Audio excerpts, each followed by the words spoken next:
Good morning student. चलिए देखते हैं आगे बहुपद प्रश्नावली 2.3 के कुछ क्वेश्चन रह गए थे, जैसे तीसरा और चौथा, पांचवा क्वेश्चन भी रह गया इस प्रश्नावली का। अभी तक इसके पहले 2.3 का पार्ट 1 करके 1-2-3 क्वेश्चन जो था उसको भेज चुके थे, बाकी के क्वेश्चन इसमें देख लीजिए। ये क्वेश्चन कह रहा है 3x⁴ + 6x³ - 2x² - 10x - 5 के अन्य सभी शून्य की ज्ञात कीजिए यदि इसके दो शून्यक +√5/3 और -√5/3 है। समझिए एक बात को, हम बताए थे कि बहुपद का जितनी बड़ी घात की बहुपद होती है उसके उतने शून्यक होते हैं। यदि वह 4 घात का बहुपद है उसमें जितना घात दिखेगा बहुपद में उतने ही उसके शून्यक होंगे। जैसे आपका ये बहुपद जो है वो 4 घाती बहुपद दिख रहा है, इसके कितने शून्यक होने चाहिए? 4 शून्यक होना चाहिए। जबकि हमारे पास कितना दिया हुआ है? 1 और 2 +√5/3 और -√5/3 दिया है।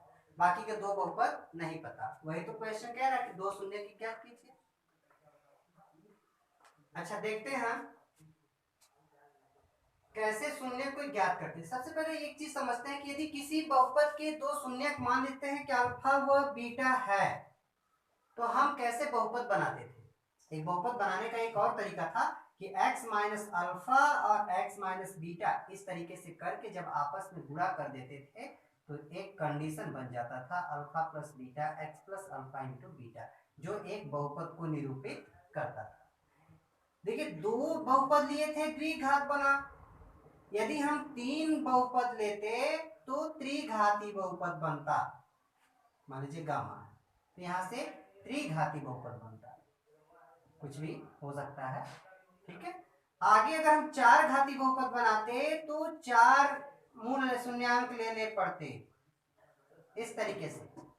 तो आज यही प्रोसेस हम अपने क्वेश्चन में देख करके बड़े आसान तरीके से हल कर सकते हैं। देखिए क्या है कि इसके अन्य सभी शून्य की ज्ञात कीजिए यदि दो शून्य कितना है तो अन्य दो शून्य की ज्ञात कीजिए। यही क्वेश्चन कह रहा है। माना दो शून्यक, इस क्वेश्चन के दो शून्यक अल्फा व बीटा है, जबकि ये 4 घाती बहुपद है तो 4 शून्यक होने चाहिए तथा दो शून्यक एक √5/3 व -√5/3 है, ये तो दिया हुआ है। तो कहने का मतलब यदि हम इसको इस समीकरण के जरिए अगर बहुपद को दिखाने की कोशिश करें तो x minus alpha x minus beta एक बहुशून्यक, दो शून्यक, तीसरा शून्यक इसको और चौथा शून्यक, देखिए यहाँ माइनस होता है, इस माइनस की वजह से प्लस कर दिया हम, ये हो गया।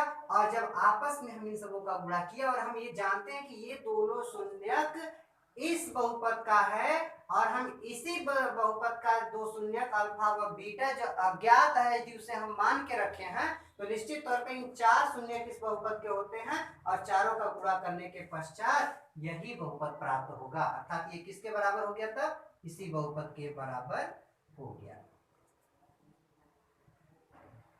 इस तरीके से ये बहुपद हम इसके सामने लिख लेते हैं, बोलते हैं कि यही दो बहुपद हैं, दो शून्यक ये और दो शून्यक ये हैं, 4 शून्यक इस बहुपद के हैं और जिसको गुणा करने पर पश्चात ये हमारा बहुपद प्राप्त होगा। अच्छा दो तो हमें ज्ञात है लेकिन ये अल्फा और बीटा अज्ञात है। अज्ञात है तो कहने का मतलब उसको ज्ञात करना होता है। क्या करेंगे उसके लिए? अब इसी को यही से हल कर देंगे बड़े आसान तरीके से।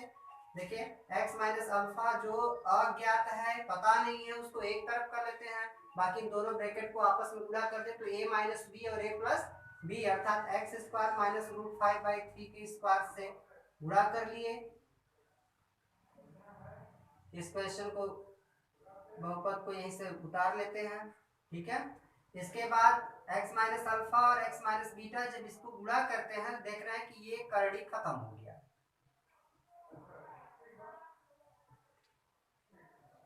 इस तरीके से।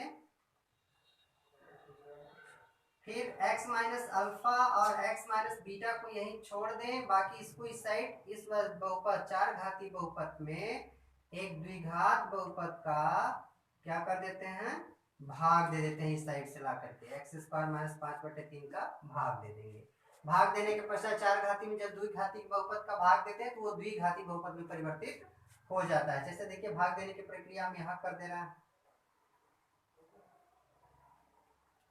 आप भी इसको बोर्ड परीक्षा से संबंधित यदि आप क्वेश्चन को सॉल्व करते हैं तो निश्चित तौर पे आपको भाग एक बगल में ही नहीं बल्कि क्वेश्चन के संलग्न में करना होगा। चलिए भाग देते हैं। 3x² की कमी, गुणा करें तो 3x⁴, इसका गुणा इसके साथ करें तो 3 से 3 कैंसिल, -5x², नीचे के निशान बदल दें तो ये कैंसिल, 6x³ भाग देना आपको वीडियो में पीछे दे चुके हैं हम। देखिए हम भाग दे रहे हैं, आप भी भाग दीजिए साथ में, प्लस 6x3, 3 दूना का 6, 2 पचे 10, -10x, इस तरीके से दोनों कैंसिल हो गया। 3x² - 5, 3 से गुणा कर दें, 3x², 3 से 3 कैंसिल, 5, और इस प्रकार से भाग पूरा चला गया। तो कहने का मतलब इसमें जब हम चार घाती बहुपद में द्विघाती बहुपद का जब हम भाग देते हैं तो हल करने के पश्चात क्या प्राप्त हुआ आपका रिजल्ट, इस पूरे को सॉल्व करने पर मिला 3x² + 6x + 3, ये प्राप्त हुआ। इसके बाद फिर हम ये देख रहे हैं कि ये द्विघाती बहुपद को निरूपित कर रहा है, और ये द्विघाती बहुपद इसका क्या प्राप्त हुआ, ये, और अल्फा और बीटा का मान हमें यहाँ से प्राप्त होगा। उसके लिए क्या करेंगे, इसको रैखिक बहुपद में गुणनखंड विधि से तोड़ देंगे। चलिए 3 3 का 9 हम बताए थे कि इसका गुणा इसके साथ करते हैं, फिर मध्य पद को 2 भागों में बांट करके उसको गुणनखंड कर देते हैं। तो 3x² प्लस देखिए 6x को 2 मध्य पद को 2 भागों में बांट दिए, और गुणा करने का प्रोसेस होता है कि गुणा करने के पश्चात इन दोनों राशियों के गुणनफल के बराबर आए और उन सबों को आपस में जोड़े तो मध्य पद के बराबर हो। जरूरी नहीं कि जोड़े ही, माइनस भी करने के पश्चात उतना देखा जा सकता है। 2 का जोड़ा बना के अलग अलग, 3x देखिए कॉमन है, x+1 + 3 कॉमन, x+1, और अब यहाँ से हम देख पा रहे हैं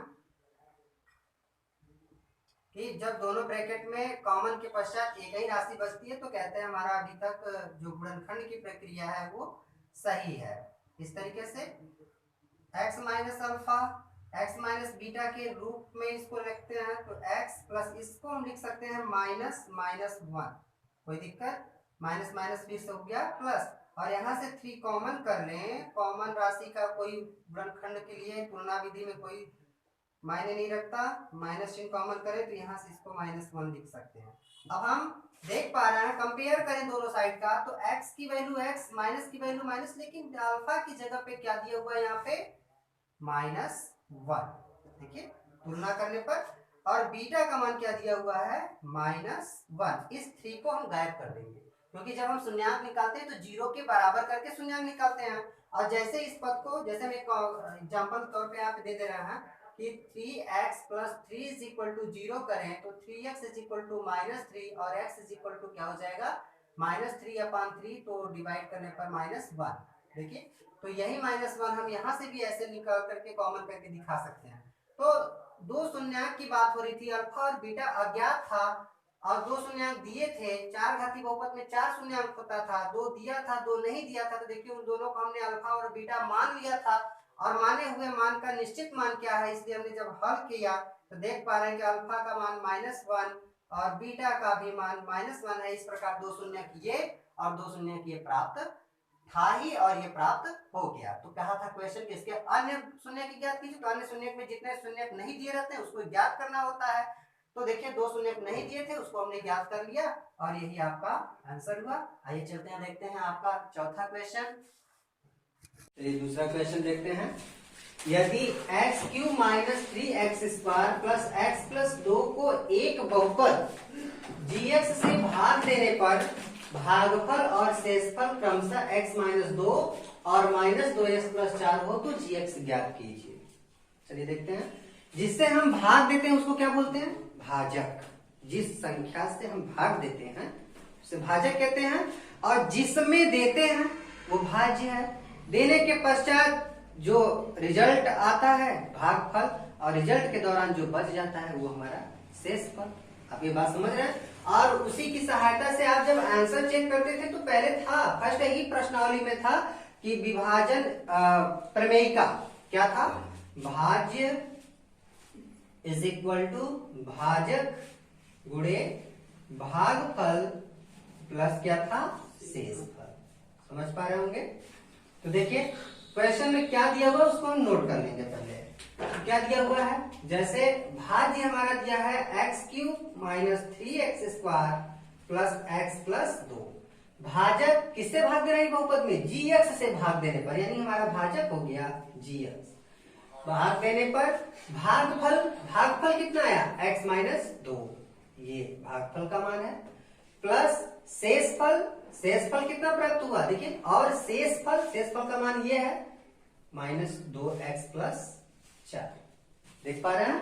इस तरीके से रख लेने के पश्चात हमको gx ज्ञात करना है। तो बहुत ही आसान है, देखिए कैसे, x³ minus 3x² plus x plus 2 gx into x minus 2, इसको ब्रैकेट खोल दे तो minus 2x plus 4, side change कर दे इसका, x³ minus 3x² plus x plus 2, देखिए माइनस 2x इस साइड आया तो प्लस 2x, 4 इस साइड आया तो माइनस 4, और क्या बचा यहाँ पे gx इंटू x माइनस 2। ठीक है, आगे x³ माइनस 3x², 2x और 1x मिलकर हो गया 3x, और माइनस 4 प्लस 2 मिलकर हो गया minus 2 gx into x minus 2। देखिए हमको gx ज्ञात करना है, gx is equal to x³ minus 3x² plus 3x minus 2। ये जो हमारा बहुपद है इसमें हम x माइनस 2 से क्या कर देंगे, भाग दे देंगे। ठीक है, चलिए भाग देते हैं।